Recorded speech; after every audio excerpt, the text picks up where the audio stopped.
Tibet Museum has recently opened a temporary exhibition titled Shadow Circus, which is about the rare collections of photo archives and videos of Tibetan resistance forces who fought against the Chinese occupation of Tibet between the period of 1957 to 1974. The collection exhibits some key contents of documentary film made by renowned filmmakers Tenzin Sonam and Ritu Sarin. The duo started the exhibition in 2019 and touched many places around the world, including Berlin, Kochi, New Delhi, and Mumbai. To tell us more about the Shadow Circus exhibition in Dharamshala and on the chapters of Tibetan resistance forces, I'm honored and pleased to have Tenzin Sonamla here with us in our studio. Rashid, welcome to our program. Tenzin La, so to start with, can you tell us the journey of Shadow Circus, a documentary film, to a photo exhibition in the last 25 years? This is the 25 years. Yes. So the journey actually began because of my father, the late Thamosering, who was a key member of the resistance and actually the liaison between the resistance and the CIA. So in the 90s, my father was working on his book about the resistance. My wife Ritu and me, we used to live in London at the time as filmmakers, and we used to come and visit my father, and we used to see all the various photographs, documents that he had collected, and we were like surprised that this story, this episode in recent Tibetan history was not widely known, even among the Tibetan community, I mean, let alone the rest of the world. So we felt it was really important to tell this story.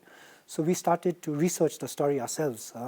With the help of my father, we tracked down former resistance fighters, leaders, and eventually we even tracked down some of the CIA officers who had worked with them.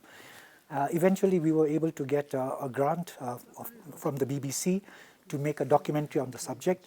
So we used that to film in-depth interviews with all the people that we had met. And that film was The Shadow Circus, the CIA in Tibet. It came out in 1998 on the BBC, and at the time it actually reached a huge audience. So that was the journey of the film. The exhibition is something that happened much later. And the reason for the exhibition is when my father passed away in 1998, actually he passed away, 1999, sorry, and all his materials kind of came into our custody. So many years later, we were kind of looking through all his materials. We were looking at our own interviews because we had done in-depth interviews, most of which were not in the film because the film was only 50 minutes long.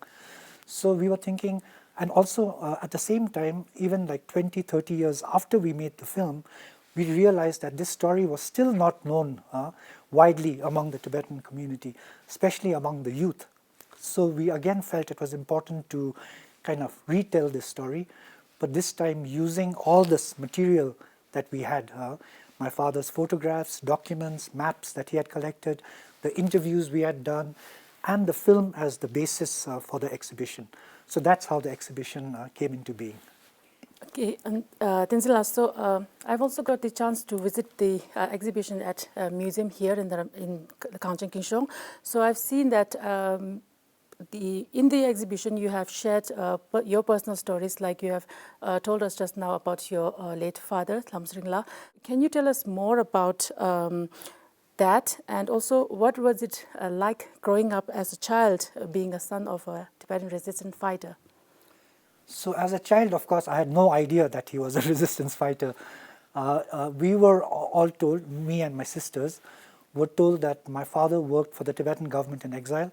We were living in Darjeeling in those days, and so he had to go to Dharamsala on work, and that's why he disappeared he used to be gone very often. He was very seldom in the house, and he used to sometimes go for long periods of time as well. So we really never actually knew him that well when we were children. One thing that used to strike me was that whenever he was in Darjeeling, he used to have an office above the house where we lived. There would be like lines of people coming to meet him, and mostly like sort of rough, tough-looking characters, And I mean, I used to wonder, who are these people? Why are they, coming to meet my father? Of course, I didn't know that Darjeeling was the nerve center of the resistance in exile at the time in the early 60s. I only found out about my father's involvement in the resistance in 1974 when the Mustang Resistance Force was closed down. And the way I found out was I was in boarding school in Darjeeling, and we had a notice board in our school where the day's newspapers used to be pinned up for the students to read. And I was reading the newspaper and I saw this small item that said something like Khampa rebels arrested in Nepal, and one of the leaders' name was Lamot. So Lamot is a very uncommon name for a man in especially in Amdo it's quite common, but outside Amdo it's not very common. So in exile we were not used to having a man called Lamot, right? Because usually that's a woman's name. So I was thinking, Lamot, that sounds like my father, but what's he got to do with Khampa rebels, and why is his name mentioned? So I was very puzzled. Then a few days later, my mother came to visit me in school, and she told me, yes, your father's been arrested in Nepal. He was involved in this resistance force, and you shouldn't feel sorry or bad or sad because he was fighting for the cause. So that's what happened. So that's the first time I found out that that's actually what he was doing. And of course, after that, then I went to visit him in prison in Nepal. He spent 7 years in prison with 6 other Tibetan resistance leaders, and found out more and more about his story, about the larger story of the resistance. And then when he came out of prison, we really, then that was my chance to really talk to him and find out, exactly what had happened. So I did long interviews with him on audio tape, on video, because I felt it was really important and so fascinating as well that somebody like him, who came from this remote corner of Amdo, would end up becoming a resistance kind of a figure. And the other day, I also remember there was a book launch in McLeodganj in Jogiwara, so where you have spoke about your article in this collection of essays written by Tibetans, filmmakers and writers and scholars in exile. So you have shared a story of growing up in Darjeeling and your mother's group, and they mostly are women whose husbands are in the resistance forces. So can you share a little bit on that? Yes, so of course when I was growing up I didn't think it was unusual because these were our social circle, my mother's friends, my father's friends, their children were our friends. But in retrospect, when I think about it, I think it was quite a unique kind of a situation, because these were all people from different parts of Tibet. There were Amdos, Khampas, Utsangas, and all kind of like very friendly and happy together. All the women used to be very good friends, and all their husbands, which I later found out, were all involved in the resistance. So even though in my memory it was all kind of losar and singing and dancing and having a lot of fun, but behind it, of course, a lot of very serious things were happening which I had no idea about. So yes, that was a very interesting and unusual time, I think, to be in Darjeeling when that kind of a gathering of all these different people were there, all fighting for the cause of Tibet, and all hoping at that time in the early 60s that they were all going to go back to Tibet, before long. I don't think any of them thought that they would spend the rest of their lives, and most of them would die in exile, right? So it was a hopeful, I think, optimistic time, even though the situation in Tibet was really bad at the time. But yes, for that brief moment in Darjeeling, there was this sense of we are doing something, both the men and the women. Okay, and also talking about the exhibition, I've seen there's a painting which is called Blue Satchel, which is apart from the other photos archive which was exhibited there. So can you tell us a little bit about the Blue Satchel, and also how important does that hold? So this happened, I think, in 1960 or 61. I don't remember the exact date, but it was one of the first in late 1959, after the resistance kind of came out of Tibet and moved into exile, Andu Gompotashi and Gyaluthanduk, His Holiness the Dalai Lama's elder brother, they kind of made a plan to relocate the resistance to Mustang in northern Nepal and set up an army there.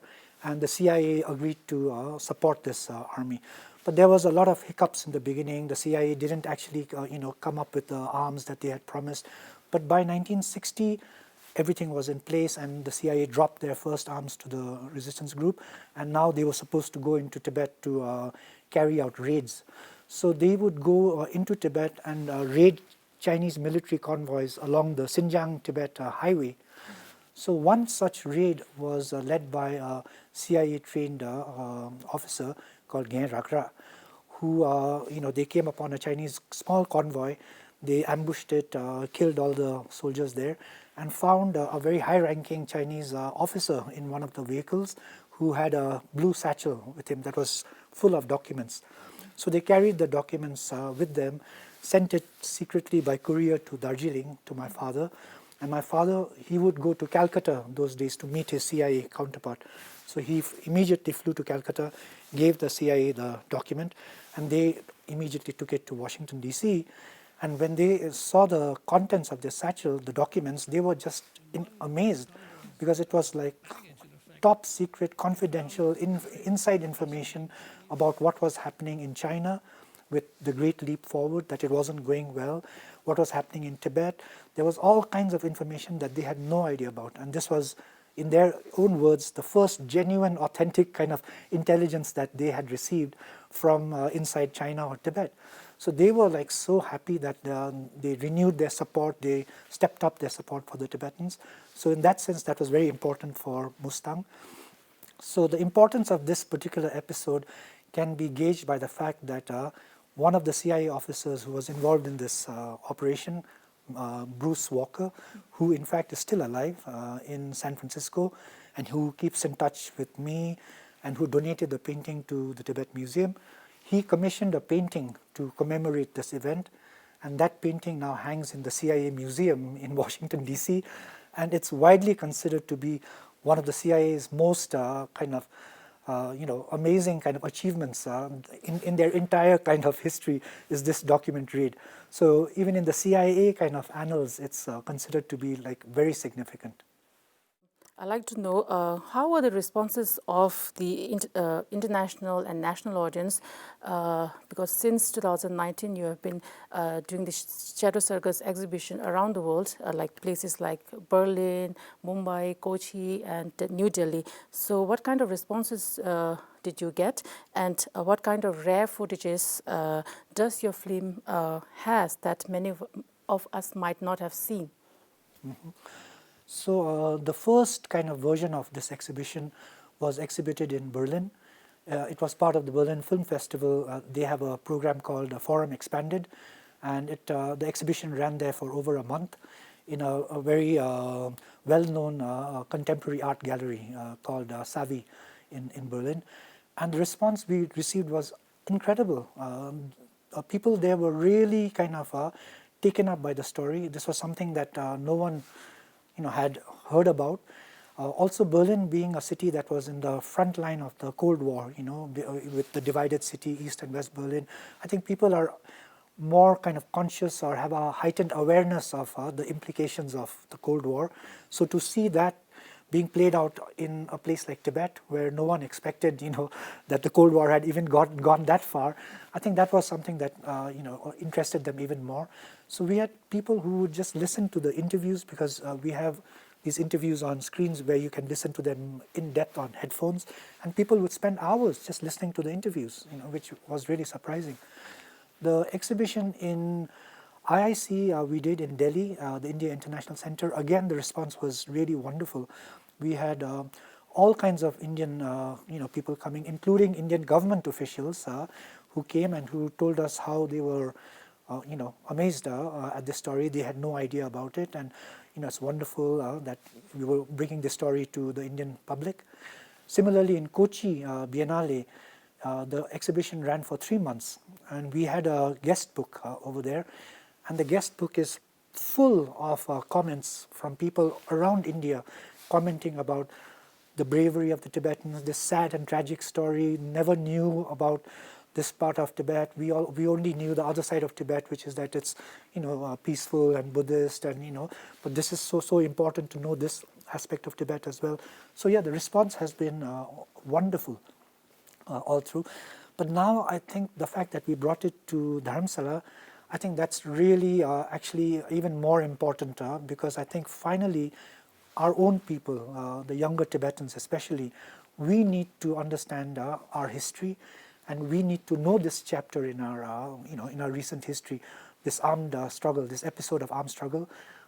Because even though right now, of course, the times are totally different, the room for any kind of armed struggle against the Chinese is absolutely not even on the table. We have to take a peaceful approach, but we cannot forget that all these thousands of people sacrificed their lives for the same cause that we are fighting for today. So in that sense, I think it's really important to be able to present it to a Tibetan audience, and that's why I'm so happy that Tibet Museum is doing it. Can you tell us what were the major challenges you and Ritu have faced in the course of making the film? I think the biggest challenge, in the research aspect, in the research phase, the biggest challenge was tracking down the American kind of operatives, the American officers who were involved with Tibet, because they had pretty much no one knew anything about them. My father kind of remembered them, most of them, but he only knew their first names because that was how they always communicated. So he knew there was Ken, Bruce, Mac, but where do you start? Larry. My father was Larry. All the Tibetans had an American kind of a name that they were given, and they were only allowed to call each other those names. So in fact, it's funny because in one of the interviews, Pusang, who's from Nyemo, who was trained in Camp Hill and then parachuted into Tibet, and he had a very difficult time. All his teammates were killed, and he survived, but he was in a Chinese prison for 20 years.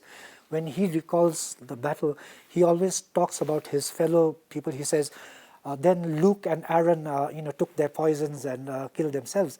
So, it was that ingrained in them that they even called themselves by those American names. So, finding these American, officers, that was, I think, one of the biggest challenges we had.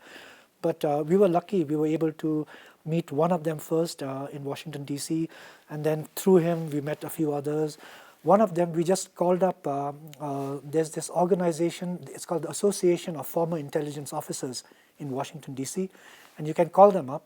And we just called them up and said, we're researching a film for the BBC, and we're looking for somebody called Mac, who used to be in the Tibet operation. And the person said, oh yes, that's Roger McCarthy, he's in Las Vegas now. Here's his number. So it was that easy in some cases. Right? That, I would say, was a challenge. Biggest challenge was to get funding to make the film. I mean, that's why it took so long to make the film. So I'd like to read one paragraph from the research by Tibet historian and anthropologist Carol McGarren. So she wrote, she said, our analysis of Tibetan resistance must not remain just historical or political project or a story viewed solely through a Cold War lens.